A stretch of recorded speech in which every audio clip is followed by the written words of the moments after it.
Oke, yang kelompok kedua itu membahas trophy wife ya. Betul. Iya. Trophy wife itu kayak gimana contoh nyatanya? Trophy wife itu kan kalau zaman dulu ya Bu ya, cewek itu dipandang kalau misalnya dia tuh cantik sama jago masak di dapur.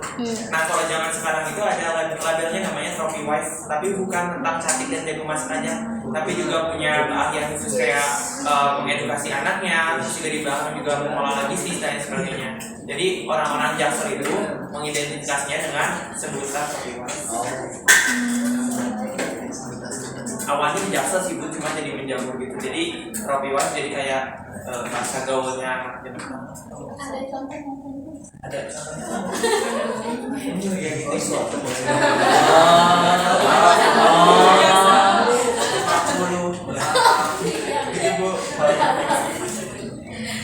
Kalau saya tuh mikirnya dulu itu trophy wife itu contohnya Lady Diana. Gaya. Lady Diana. Lady Diana. Iya. Kenapa tuh? karena apa? Iya, Lady Diana tuh ibaratnya dia kan kayak bagi suaminya itu ibaratnya trophy wife, hanya pajangan aja. Betul. Gitu, itu yang ada di mindset saya, trophy wife itu. Tapi ternyata bukan pajangan ya. Tapi Bu, Nah zaman dulu Gimana? itu pajangan kan. jadi kayak si label itu berubah dari zaman dulu sampai sekarang. Kalau dulu tuh emang konotasinya tuh negatif kayak gitu. Nah kalau sekarang berubah. Tapi dulu kan nggak mungkin ya orang zaman dulu bilangnya kamu trophy wife gitu, karena kayak trophy wife kan bahas zaman sekarang.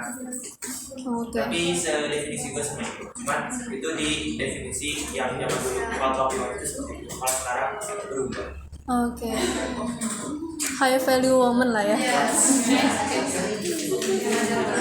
Oke. Ke kelompok 2 ada yang mau bertanya nggak? Itu aku nanya tapi tuh kelompok 4. Boleh. Kelompok 4? Oh, abis ini ya, abis tazkiyah. Saya lupa.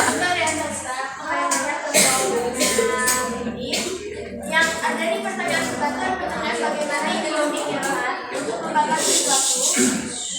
Aku lagi aja ya. Semuanya kelompok inti. Nah, aku mau tanya ke kelompok yang tadi ngebahas tentang kasus kemudian kayak kan di sini ada pertanyaan berbeda ya. Kayak pertanyaannya itu bagaimana ini terpikirkan untuk merupakan sesuatu dan mengapa hal ini menarik perhatian. Terus kayak kenapa hal itu jadi pertanyaan beban gitu. Kenapa maksudnya masih dikasih pertanyaan. Silakan kelompok Munir. Pertanyaan beban.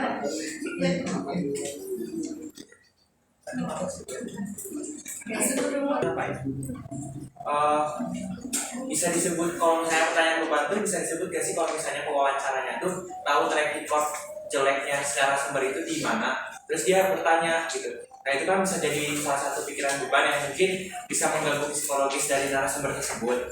Cuman balik lagi ke narasumber kan beda-beda tipe ya orangnya. Jadi kayak ada yang bisa tenang menghadapi pertanyaan tersebut, ada yang bisa nggak tenang juga dan kayak mengganggu psikologisnya dia. Nah sekarang aku mau nanya juga ke ibu gitu. Kalau misalnya pertanyaan beban itu bisa dikatakan seperti yang tadi aku sebutkan atau benar-benar harus dalam keadaan si narasumbernya itu dalam keadaan yang tidak baik-baik saja? Kayak harus terdesak gitu. Ya harus terdesak lah, atau mungkin kita bisa lihat dari pandangan pertanyaan yang sebenarnya mungkin merusak beban si narasumbernya, cuma narasumbernya biasa aja karena orangnya kayak gitu santai. Kalau nanya misalnya Anda ke Ridwan Kamil. Ya. Kalau misalnya nggak dicalonkan oleh Golkar di 2024 menjadi calon gubernur, apakah akan keluar dari Golkar? Itu beban bukan? Beban. Iya. Tapi apakah dia terbebani apa enggak? Tergantung ada yang bisa menutupi. Iya, gitu. Jadi pertanyaannya itu sendiri itu memberi beban, gitu. Berarti kembali lagi ke sudut pandang si pewawancaranya. Iya, gitu. Wawancaranya udah tahu. Berarti dapat disimpulkan ibu pertanyaan beban itu berdasarkan pertanyaannya bukan dari psikologis dari narasumbernya. Bukan, dari pertanyaannya. Gitu. Selanjutnya tadi siapa? Iya. Tadi mau nanya ke kelompok 4. Jadi di sini tuh sumbernya katanya tidak resmi dengan alasan apa tadi tokoh masyarakat. Tapi di situ juga tuh dicantumin kalau misalnya si